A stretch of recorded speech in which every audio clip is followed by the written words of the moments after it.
হিন্দুদেরকে রিফিউজি হয়ে আসা লাগে। হিন্দু বাঙালি হিসেবে আপনাদের কাছে আমার কাল পশ্চিমবঙ্গে অনুষ্ঠিত হতে যাচ্ছে 142টি আসনের বিধানসভা নির্বাচন, এবং নির্বাচনের ভোটই একমাত্র মাধ্যম যার মাধ্যমে জনগণ তার মতাদর্শকে প্রতিফলিত করতে পারে দেশের বা রাজ্যের ভবিতব্য নির্মাণে। প্রথম পর্বের আগে একটা ভিডিও বানাইছিলাম এবং সেখানে বলছিলাম যে কেন মমতাকে আসলে ভোট দেওয়া যাবে না। আপনারা যাই করেন, যাকেই ভোট দেন, জাস্ট তৃণমূলকে ঠেকান, তৃণমূলকে হটান। তো যেহেতু পশ্চিমবঙ্গের কোনো নাগরিক না বা কোনো এন্টিটি না, ভারতের কোনো নাগরিক না, তো এখানে ইনকামবেন্সি নিয়ে কথা বলা বা ওয়েলফেয়ার নিয়ে কথা বলা, কোনো দলের প্রমোশন করা জাস্ট আমার কোনোই লক্ষ্য নাই। জাস্ট একজনের জন্য প্রমোশন করব, সেটা ভিডিও শেষে বলবো। জাস্ট আমার কিছু কোশ্চেন আছে, যেই কোশ্চেনগুলো অ্যাজ এ হিন্দু বাঙালি হিসেবে আপনাদের কাছে আমার ওপারে আমার অনেক শুভাকাঙ্ক্ষী আছে, আমিও শুভাকাঙ্ক্ষী হিসেবে প্রশ্নগুলো করতে চাই, এগুলো মাথায় রেখে আপনারা ভোট দিবেন। গতকালকে তোলামূলের প্রধান মমতা খালা উর্ফে মমতা ব্যানার্জি সে ববি হাকিমকে বা ফিরহাদ হাকিমকে অথবা উর্ফে সেন্ডু হাকিমকে মঞ্চে তুইলা বলছে, দেখেন তার মা ব্রাহ্মণ বাবা মুসলিম, এটা তো শুধুমাত্র ভারতেই সম্ভব। দেখেন টিসিএস নাসিকে যে লাভ জিহাদ কাণ্ড ঘটলো, হিন্দু মেয়েদেরকে কনভার্সন করার যে চক্র, এটা তো আপনারা বলবেন না যেটা গদি মিডিয়া বা গুজব, এটা তো ইন্টারন্যাশনাল মিডিয়াতে আসছে। সেই টিসিএস কাণ্ডের পরেও এই লাভ জিহাদকে প্রমোট করা শুধুমাত্র মমতা খালার পক্ষেই সম্ভব, এবং এটা যে একটা সূক্ষ্ম ডেমোগ্রাফি চেঞ্জের একটা লক্ষণ, আপনারা সেটা খুঁজলেই বুঝতে পারবেন। এই ঘটনা যদি বাংলাদেশের কোনো প্রধানমন্ত্রী কি স্টেজে উঠে বলতে পারতো একটা হিন্দু ছেলের সাথে একটা মুসলিম মেয়ের প্রেম আছে?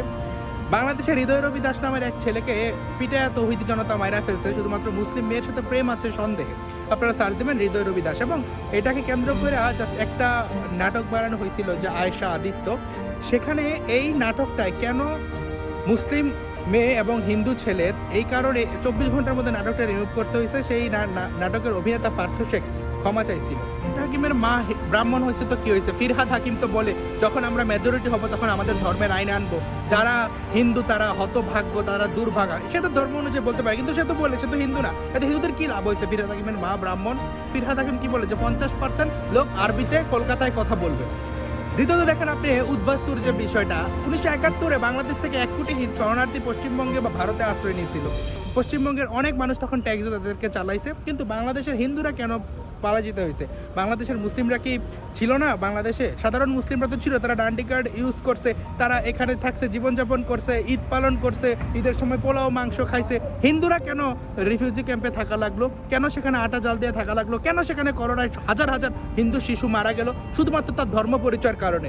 একে রিফিউজি ক্যাম্পের ঘটনা যখন দেখি যে ধুলিয়ান থেকে শুধুমাত্র হিন্দু পরিচয়ের কারণে যারা সেখানকার সংখ্যালঘু তাদের অত্যাচারে সেই হিন্দুদেরকে রিফিউজি হয়ে আসা লাগে, আয়সা রিফিউজি হয়ে থাকা লাগে, তখন অ্যাজ এ হিন্দু বাঙালি হিসেবে আমার খারাপ লাগা স্বাভাবিক না? আমি যে বলতে চাই তাদের এই অতি বারবারন্তের পিছনে দায়ী কে?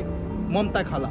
দেখেন হুমায়ুন কবির, সে মুর্শিদাবাদের 70% মুসলিম, সে বলতে পারে যে 30% হিন্দুকে কাইটা আমরা ভাগীরথীর জলে ভাসায় দিব, এই কথা হুমায়ুন কবির বলছে। এছাড়া আপনি যদি আসাদুদ্দিন ওয়াইসির ভাইয়ের কথা বলেন, সে বলছে 15 মিনিট পুলিশ ছাড়া থাকলে সে হিন্দুদেরকে নাকি অর্ধেক কাইটা পালাইবে। এটা তো ডকুমেন্টেড কথাবার্তা। হুমায়ুন কবির রাজনৈতিক মঞ্চে দাঁড়ায় হিন্দুদেরকে কাইটা দিতে বলে হিন্দু হোমল্যান্ডে, যেই ভারত ভাগ হয়েছে ধর্মের ভিত্তিতে, যেটা হিন্দু হোমল্যান্ড, সেখানে হিন্দুদেরকে কাইটা ভাষাজোর কথা বলা যায়। কিন্তু বাংলাদেশে দেখবেন কোনো সংখ্যালঘু হিন্দু কোনো নেতা আছে? রাজনীতিতে তো হিন্দুরা কর্নার। এবং চিন্ময় কৃষ্ণ দাস শুধুমাত্র অরাজনৈতিকভাবে নিজেদের অধিকার আদায়ের জন্য মঞ্চটা কথা বলছে জন্য তাকে 2 বছর আজকে জেলে আটকে রাখছে বাংলাদেশের মেজরিটির চাপে। এই যে বেলডাঙ্গাতে আপনার নবীর অপমান হয়েছে, এই গুজব তুইলা হিন্দুদের প্রতিমা ভাঙা হবে। আমার জাস্ট কোশ্চেন এগুলাই। আমার সবচেয়ে বড় কোশ্চেন যে ওয়াকফ নিয়ে মুসলিমরা আন্দোলন করছে, ওকে ফাইন করতে পারে, কিন্তু ওয়াকফ আইন নিয়ে আন্দোলন করে সেখানে কেন হরগোবিন্দ দাস চন্দন দাসকে মারা হইলো? কেন মুর্শিদাবাদে হিন্দুদের বাড়ি টার্গেট করে মার্কিং করে দিয়ে আসার পরবর্তী তাকে কোপায়া মারা হইলো? তখন আসলে কোথায় ছিল বামেদের সেকুলারিজম? তারা তো বাম কর্মীই ছিল। জাস্ট এই কথাগুলো মাথায় রেখে আপনারা ভোট দেন। আপনারা কাকে ভোট দেবেন আপনাদের চয়েস। জাস্ট টিএমসি হটান, মমতা খালা হটান, মমতা বেগম হটান, তোলামূল হটান, এবং এই যে দুধেল গাইদের অতি তুষ্টিকরণের রাজনীতি হটান, এবং হিন্দুদের জন্য নিরাপদ একটা সরকার গঠন করে যে দলকে ভোট দেন। এবং লাস্ট একটা রিকোয়েস্ট, প্লিজ আপনারা যদি পানিহাটির কেউ দেখা থাকেন, আমার তো এতবার কানেকশন বা নেটওয়ার্ক না, যদি পানিহাটির কেউ দেখা থাকেন অবশ্যই যে আরজিকর কাণ্ডে যে নির্যাতিতা মেয়েটা আছে অভয়ার মাকে ভোট দিবেন। ধন্যবাদ সবাইকে, সবার জন্য অনেক অনেক শুভকামনা, এবং আপনারা পরিবর্তনের জন্য ভোট দেন এবং হিন্দু বিদ্বেষী তৃণমূল সরকারকে হটান। পরিবর্তনের জন্য শুভকামনা রইল।